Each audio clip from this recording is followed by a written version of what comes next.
பத்திரிகை பாத்தீங்கன்னா பெரும்பாலான ஆண்களும் பெண்களும் எந்த விதமான டிகிரி வாங்கியிருக்க மாட்டார்.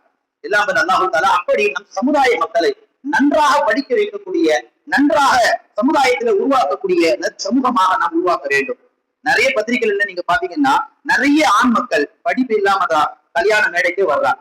அது எவ்வளவு பெரிய பிரச்சனை உண்டாக்கி தரும் தெரியுமா? வாழ்க்கையில படிப்பு வரலன்றதுக்காக அவன் நிப்பாட்டிடும். அவன் நன்றாக படிக்க வைப்பது நம் பெற்றோருடைய கடமையாக இருக்குது. உமர் ரலியல்லாஹு தஆலா அவர்கள் இப்னு உமர் அப்துல்லா இப்னு உமர் அஜீஸ் அவருடைய மகன். ஏறக்குறைய அவருக்கு 11 பிள்ளைங்க. 11 பிள்ளைகள் பெற்ற அப்துல்லா இப்னு உமர் என்ன செய்யறாங்க? ரோட்ல நடந்து வர்றாங்க. நடந்து வருகிற பொழுது ஒரு அரசாங்கத்தை சேர்ந்த ஒரு அதிபர் கேட்கிறார், மன்னன் 11 பிள்ளைகளை பெற்றிருக்கிறீங்க, உங்க பிள்ளைகளுக்கு என்ன நீங்க கற்று தந்தீங்க? உங்க பிள்ளைகளுக்கு என்ன சேர்த்து வச்சீங்க? உமர் சொன்னாங்க, அப்துல்லா இப்னு உமர், என் பிள்ளைகளுக்கு நான் அல்லாஹ்வுடைய பயத்தை தந்திருக்கிறேன், அது போதுமானதா? நீங்க ஜனாதிபதியா இருந்திருக்கிறீங்க, 2வது ஜனாதிபதி இருக்கீங்க, அரசாங்கத்துல பதவியில் இருக்கிறீங்க, உங்க பிள்ளைகளுக்கு எந்த சொத்து சேர்த்து வைக்கிறியா? சாதாரண ஒரு கவுன்சிலர் இருந்தவரை செய்யறாரு, 7 தலைமுறைக்கு நல்லா சேர்த்து வச்சிருக்கிறாரு. நீங்க ஜனாதிபதியா இருக்கிற பொழுது ஒண்ணு இல்லை போது என்ன அது என்று அந்த மன்னர் கேட்ட பொழுது அப்துல்லா இப்னு உமர் சொன்னார்கள், என் பிள்ளைகளுக்கு தக்குவாவை தந்திருக்கிறேன் சொல்லிட்டு போயிட்டாங்க. ஆனா அவங்க மௌத்தாகும் பொழுது அவங்களுக்கு கஃபன் துணி வாங்குறதுக்கு கூட கையில காசு இல்லை. கையில கஃபன் துணி வாங்குறது காசு இல்லை. ஆனா அவங்க மௌத்தானதுக்கு பின்னாடி அப்துல்லா இப்னு உமருடைய மகன் 11 பேர்களும் பல நாடுகளுக்கு கலிஃபாக்களாக வந்தார்கள். ஆனா மன்னருடைய பிள்ளைகள் எல்லாம் பல நாடுகளிலே பிச்சை எடுக்கக்கூடிய சூழ்நிலைக்கு ஆளானார்கள்.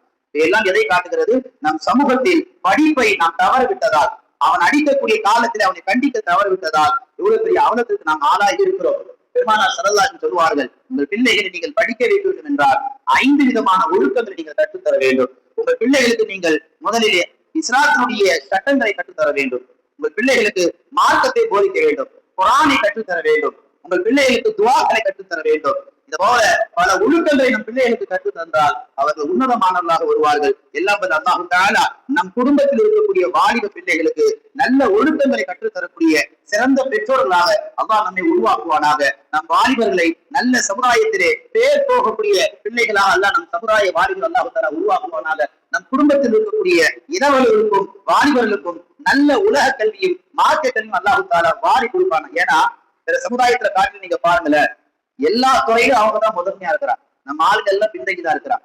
அது காரணம் என்னன்னா அவங்க முதல்ல கையில் எடுக்கிறது அந்த பிள்ளைகளுடைய செல்போனை பறிச்சிடுறாங்க.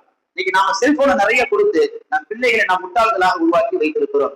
ஏன்னு கேட்டீங்கன்னா நேற்று கூட பாத்தீங்கன்னா 65 வயசு மதிக்கத்தக்க பாட்டியை 5 கம்நாட்டிக்கு எடுத்து வச்சிருக்கிறாங்க சென்னையில. அதுக்கு முன்னாடி பாத்தீங்கன்னா 10 வயசு ஒரு பொம்பளை பிள்ளைக்கு எடுத்து வச்சிருக்கிறாங்க. இதெல்லாம் எதை காட்டுகிறது?